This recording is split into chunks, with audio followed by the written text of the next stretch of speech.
Now it's time for some New York Mets baseball talk. Here's Gary Mack bringing you the latest news and analysis from Mets Nation and the world of baseball on another edition of MetsMusings. And hello and welcome to episode number 315 of MetsMusings. Hope you all had a great week out there. I know I did. Spring training has started. Pitches and catches, we said it last week. Now the full squad's in, and now the fun begins tomorrow. 1:10 p.m., the Mets take on the Atlanta Braves for the first game of the Grapefruit League. And now we get excited about baseball. Now we start to see baseball. And that's the best. That's the best thing to happen. That we finally get to see real baseball. And, you know, we get to see a lot of the minor leaguers and stuff. But pay attention because that's become big business now. And it's become more exciting. So pay attention to the minor leagues and the players that will be in camp playing, because it's really a big part of this year's team. And really want you to pay attention to the guys and catch some of the names and look out for them in the future, because a few of them will be there. A happy note to start. Congratulations to Jacob deGrom and his wife Stacy. They welcomed a baby girl, Aniston Grace, Wednesday morning. deGrom left spring training Tuesday to be with Stacy, who had been scheduled to give birth. He plans to return to the team on Saturday, and they welcomed their first child just about a year or so ago, boy named Jackson, in April of 2016. So Jacob deGrom, a daddy once again. Congratulations to him and his lovely wife.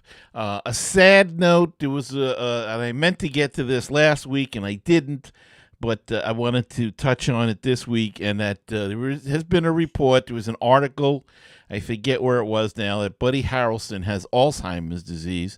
And just a shame. Buddy, one of the great Mets of all time, as far as popularity, and a great, terrific shortstop, great bunter, nice man, would sign anything for you, and he's battling Alzheimer's now. He's also heavily involved. He's part owner of the Long Island Ducks, and played an active part in that franchise in the Atlantic League for a number of years. And just a sad story to hear him, to read about him having this Alzheimer's disease, and gotten to the point even where he's forgotten to tie his shoes. He gets lost sometimes coming home driving on trips that he's made thousands and thousands of times. And this is an insidious disease, and it's just so unfortunate. But I wanted to mention that, and our prayers are with you, buddy, and hopefully they can find something to help this stinking disease. I don't want to curse. That's what it's all about, and just hopefully they'll find a cure for this disease. Okay. We mentioned that Jason Vargas was signed by the Mets to a 2-year deal.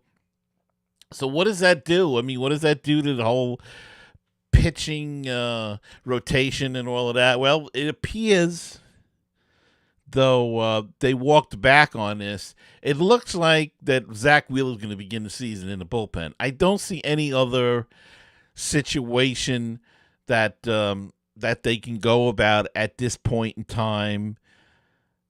He doesn't get deep into games that, Callaway said they're not going to use a 6-man rotation, so that's a moot point right there. They walked back a little bit, the Mets, and Callaway said that, no, Zach Wheeler is a starting pitcher, and we'll see how long that lasts and where that goes. But he's always had a trouble getting into games, deep into games, and looks like he may be more suited as a long man. And look, you can make some nice money as a long man. I know everybody wants to be a starter, but it may not it may not work out. It may not work out here for him. So take the opportunity. I believe he is starting tomorrow, the first game. So we'll see what he's got after, struggling last year, after coming back from the injuries and the surgeries and whatnot. So he had a stress reaction in his right arm. He was taking bone strengthening injections for 6 months in the off season. So we'll see. We'll see how that all plays into everything. And I wish him good luck, but I really think he's going to head to the bullpen. And I believe that Wheeler, Harvey, and Matz all have one option left, so he could be sent down to AAA as well to work in the bullpen. But I think he can make a transition here on the major league level to the bullpen, and it just seems to me to be the most logical choice. And we'll see how that all plays out as we go along in spring training. Now, also word coming out of spring training is Wilmer Flores is going to work out in the outfield to extend his flexibility or his usefulness to the team. I don't know about this one. I don't know if Wilmer's got the know-how to be out in the outfield. He may be very good. Who knows? But we've only seen him in the infield. As far as I know, he's never played the outfield.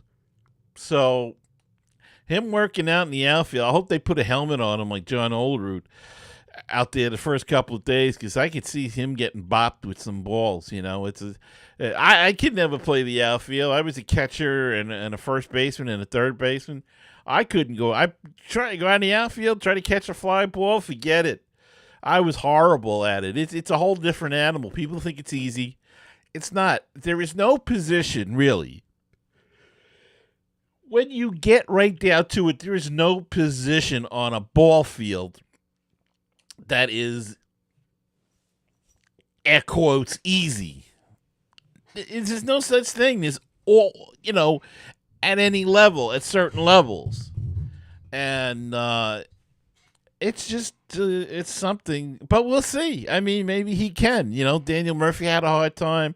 Lucas Duda had a hard time with it, but maybe Flores can pick it up enough to not kill them in a tight game where they need his bat. And that's what they're really looking at to keep him in the game, to get him in the game, and to get him at bats. Yoenis Cespedes says he hopes that yoga keeps him flexible and injury-free. Excuse me. As you know, he was muscle-bound last year and had a lot of trouble last couple of years with his legs. And this year he has gone to taking yoga to get flexible and to strengthen these injuries, with hopes that he'll be able to stay healthy for the year. He wants to be the MVP of the league. That's his goal. Now, some people criticize that, saying you don't try for goals like that. It's an individual goal. It's a team sport. You want to go for the team, but I don't care. If he's the MVP of the league, that means he's carrying the team or helping the team. So what do I care? If that's his goal, if he wants to strive to be the best in the league this year, then I say, well, I'm all for it. Go for it, because that's what it's all about. Most valuable player. They don't usually pick most valuable players on the last place team. So if he's going to be an MVP and play at that status, that means this team's going to play well, hopefully. And that's what we want for this season, don't it? Isn't it? I think so. We mentioned Jason Vargas earlier. He was announced in Port St. Lucie on Sunday, and the Mets moved infielder T.J. Rivera to the 60-day disabled list to make room for Vargas on the roster. Mets general manager Sandy Alden said pitching coach Dave Eiland, who coached Vargas on the Royals, offered a strong endorsement of him as the Mets considered signing him.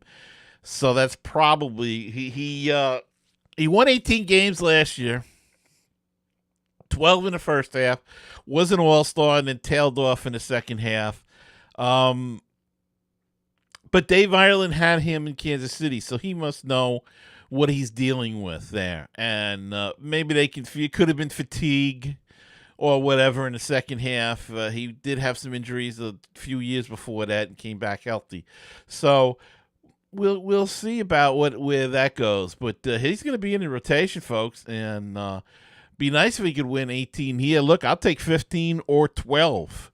With the rest of the pitching staff, that should be plenty of games for him to really, to really help this team.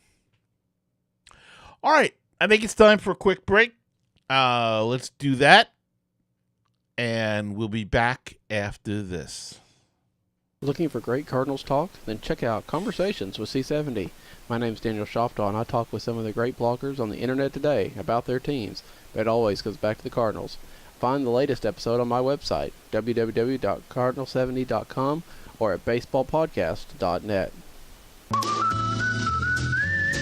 Did you know that Baseball PhD can be heard on baseballtalkradio.com? Our shows rotate with other top baseball podcasts. Now don't forget, that's baseballtalkradio.com. With us, we'll help you get a PhD in life through baseball. With baseballtalkradio.com, you'll hear the rest of the excellent universe of baseball podcasts.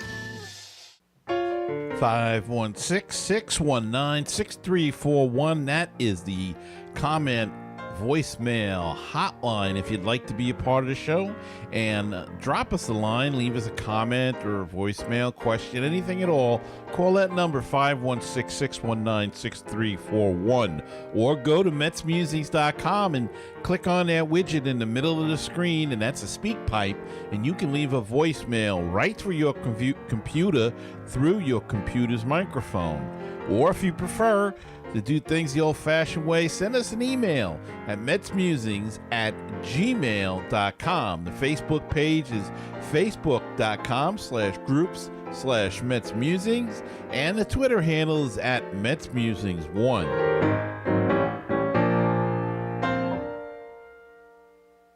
With all the Mets news, it is the news from around the world and around the corner. Here's Gary Mack.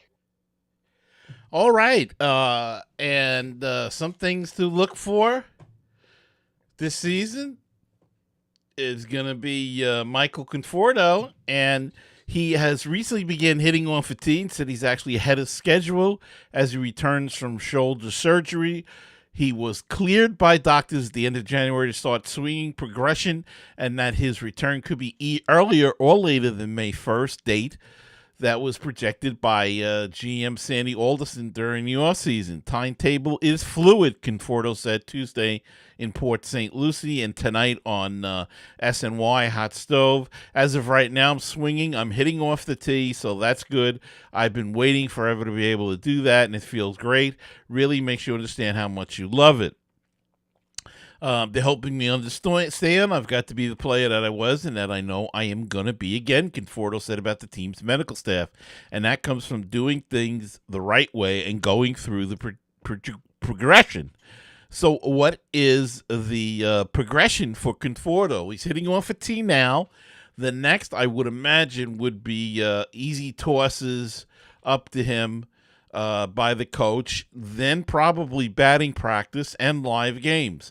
So we'll watch that progression as it goes on throughout spring training, but it sure would be nice to get him back earlier rather than later. But I don't want to rush it. I'd rather let Brandon Nimmo get a chance and show his stuff, and let's see what Lagares looks like. Reports are that he looks stronger and but somehow he seems to be quicker than he was. And the same for Cespedes. They really don't look like they're in great shape, apparently. I haven't seen any pictures, but they are moving much more, much better, are more agile, and just look a whole lot better than they did in the last few years. So we'll see how that pays off. That's going to bring an interesting situation into play if Lagares is hitting. Will he and Conforto then platoon in center? Bruce is going to be in right. Cespedes is going to be in left. So it's going to open up a whole bunch of cans of speculation should that happen. But, let's see. Long ways to go. We've got about a month and a week, about 5 weeks, I guess, before opening day. So a lot to be sorted out between then and now. The Mets have a 12-1 odds to win the National League pennant, according to Bovada Sportsbook in Las Vegas. The Dodgers have the best odds at 9-4, followed by the Nationals 7-2, Cubs 15-4, Cardinals 9-1, Giants 10-1, and Diamondbacks have the same 12-1 odds as the Mets. As far as the rest of the NL East competitors, the Phillies have 50-1 odds. The Braves are at 75-1, and the Marlins at 250-1, the worst odds in baseball. Interesting that the Giants are ahead of the Mets. They made some nice changes, but their pitching staff is still not the best, I don't think. And the Cardinals, but we'll see. This Mets team is definitely improved, folks, and we're going to be more entertaining, I hope, than last year's squad. Mets general manager Sandy Alderson. We got a lot of Sandy Alderson tonight. Still on Sunday, he expects Tim Tebow to play in the majors. Tebow was invited to Mets spring training after splitting time between Single-A Columbus and Single-A St. Lucie last season. Alderson said Tebow has made meaningful progress and said the decision to bring him to Major League camp could accelerate his development. Somebody asked me whether I think he'll be a Major League player at one point, and Alderson replied, I think he will play in the Major Leagues. That's my guess. That's my hope. And to some extent now, after a year and a half, a modest expectation. Now, the Mets are taking a hit on this. A lot of people don't like the fact that they think they're just using Tim Tebow to sell jerseys and whatnot and improve minor league, attendance and everything like that. Well, it's possible. But look, why not give the guy a shot? What's the harm if he goes to Double-A and goes to Triple-A and they bring him up in September to sell some seats? So be it. I don't care. If they're doing, I don't care what they want to do to sell tickets. It's their business, Let's respect that. They have a business to run.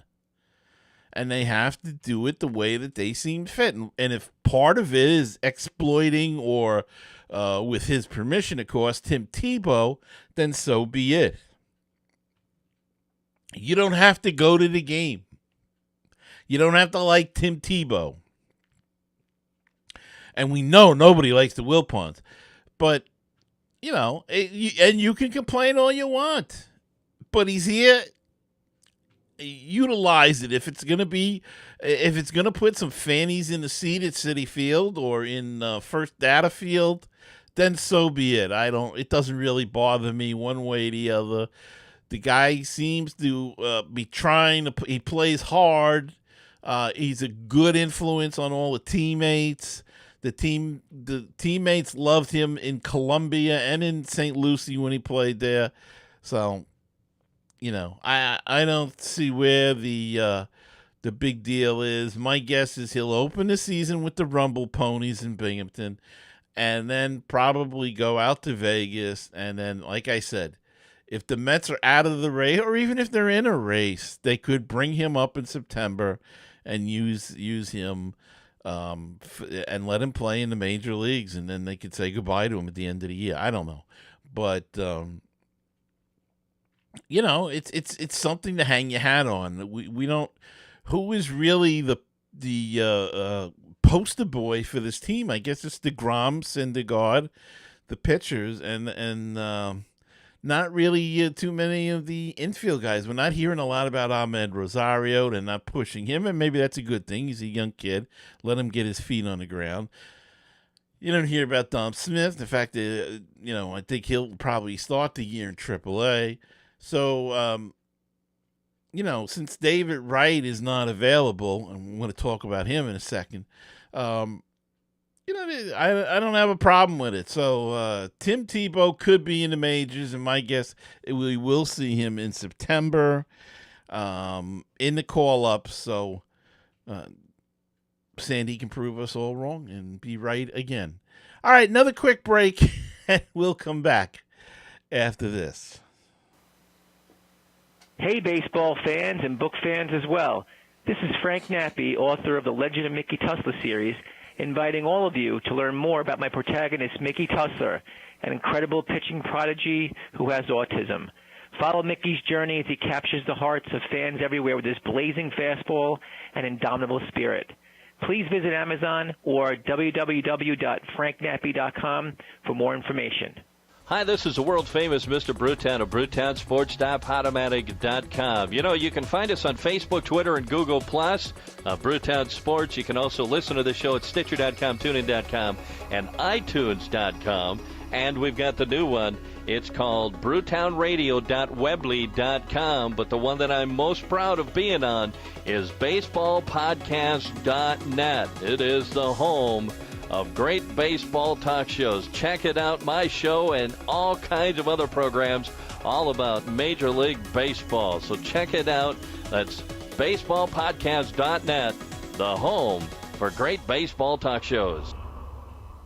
The Phillies and Mets rivalry has never been better. Hi, my name is Rich Baxter, and I host Phillies Talk Podcast. I hope you'll join me as we talk all about the Phillies all season long. That's Phillies Talk Podcast at fightinphillies.com. And now back to Gary Mack and this great edition of Mets Musings.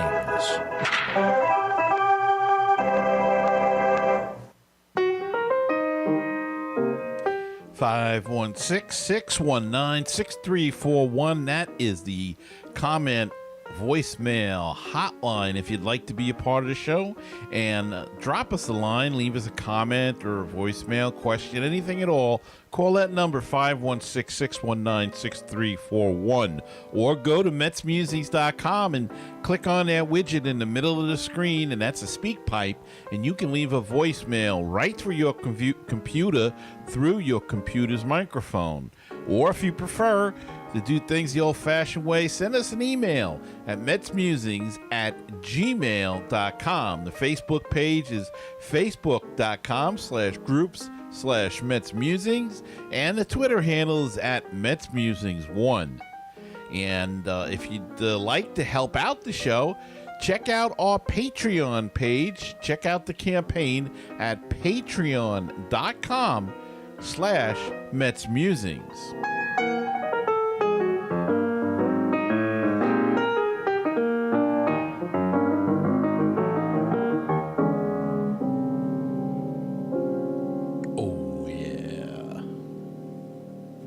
All right, we're back, and we were talking a little bit about David Wright and the whole situation with him. This is a sad situation. David Wright is finished. David Wright is done. There's no other way to say it nicely. The injuries have ravaged his body. It's time for him to step down. Now, I understand, and I support the Mets in giving him every opportunity to try to come back. They owe it to him. After all he's done for this team and this organization and this city. And I think they owe that to him. But I do believe strongly that he is finished. And he's got a family to worry about, and go back and get yourself healthy enough to live a normal life, and don't worry about trying to play Major League Baseball. I know it's embedded in you. It's in your blood. It's very difficult to stop, but it may be time. And I guess to me, the perfect scenario would be, I don't know if you would do it opening day or maybe even the last home game of the season, but if he could swing a bat and take one more at bat, if you could get him to that point, then I would put him on the roster. Let him pinch hit in a game, preferably, as I said, the last home game of the season. Make it David Wright Day or night or whatever, and have him pinch hit in the game, and whatever happens, that be it, and let him go out with that. Have one more major league at bat, and then retire. And I think that would be a wonderful thing. He could say goodbye to the fans, as it's going to be tough in this situation. This way, he could say goodbye to the fans, and he'll get that one more at bat. What's it going to prove or do? I don't know. But sometimes you have to do these kind of things to show thanks for the people that have put you where your organization is. And David Wright was one of the great Mets of all time, and could have been, I believe, would have been a Hall of Famer had the injuries not start attacking his body. And I mean, he's had some serious stuff. We're not talking about, a knee operation, a scope or something like that. We're talking about major life-altering, injuries and spinal stenosis, which is a life injury ailment, life-changing ailment. So he's still a young man. He has 2 young children, I believe. So, time to take care of them. You've made plenty of money. I'm sure you can negotiate with the insurance company and the Mets and come out very nicely. I'm sure the Mets would be interested in keeping you around in some capacity if you wish to manage or be a coach or be in a front office. I'm sure they would find a spot for you. And I think that's the way they have to go and work this all out with him, because I just think it's over for him. And it breaks my heart to say that, because you never want to see anybody go out like that. You'd rather have them go out on their own terms. But it's not happening for David. And like I said, if he can get healthy enough to swing a bat, that they can, get him either in the middle of the season, the end of the season, the beginning of this, opening day, the middle of the season, the final home game of the season, whatever. And just give him one more opportunity to pinch hit and to say goodbye to the fans. But I think if you listen to what he said this season, this winter and this spring training so far, and the interviews that he's done, he knows himself that the end is coming, and it's coming very, very quickly. And there will be a day when he has to admit it. Mets Sandy Alderson, who is in his 8th year with the club, discussed his future plans and potential successor with SNY contributor Andy Martino regarding how much longer he wants to hold a position at GM. Alderson said it's something he thinks about from time to time.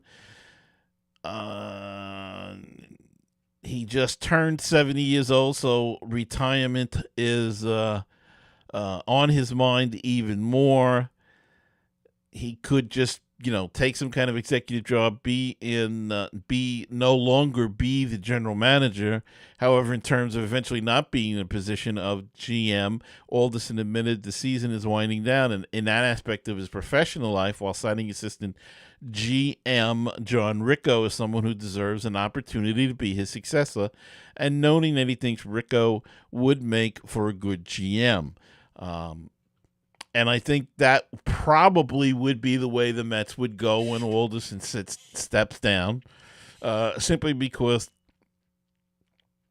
they've been very loyal to Alderson, and I think that they would take whoever he wanted as a successor. I think they would take his advice on that. So I would think, and it makes sense. He's in place already. He knows the organization. He knows the players. He knows everything.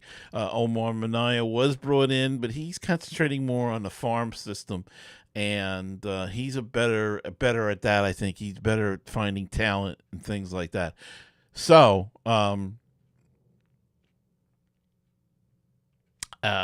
that's that, so we'll see when Sandy gonna step down and John Ricco take over for Sandy. I mean, it would have to be a complete collapse by the Mets this year and a complete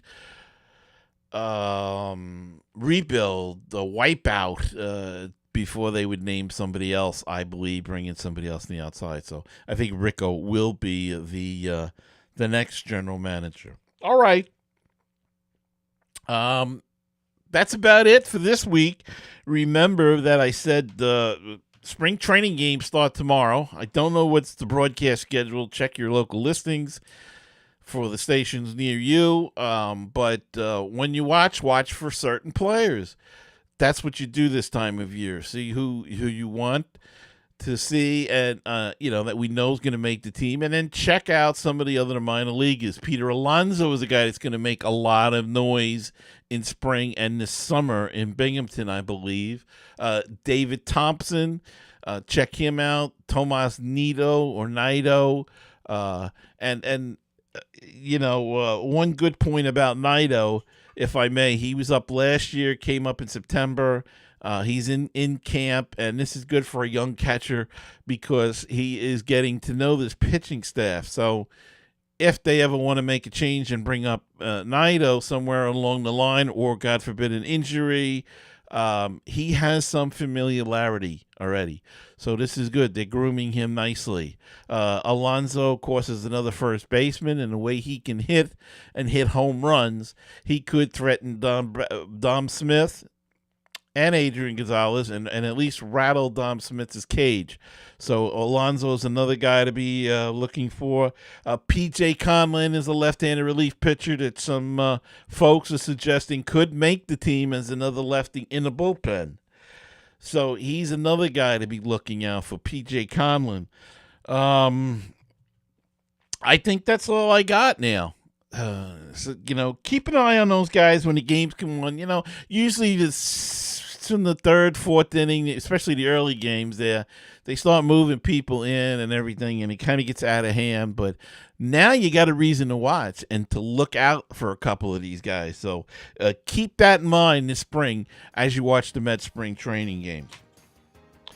All right, so that's going to wrap it up for this week. So all I can say is have a great week. I'll see you again the next time we get together. And until then, keep the faith. Stay optimistic, and let's go Mets.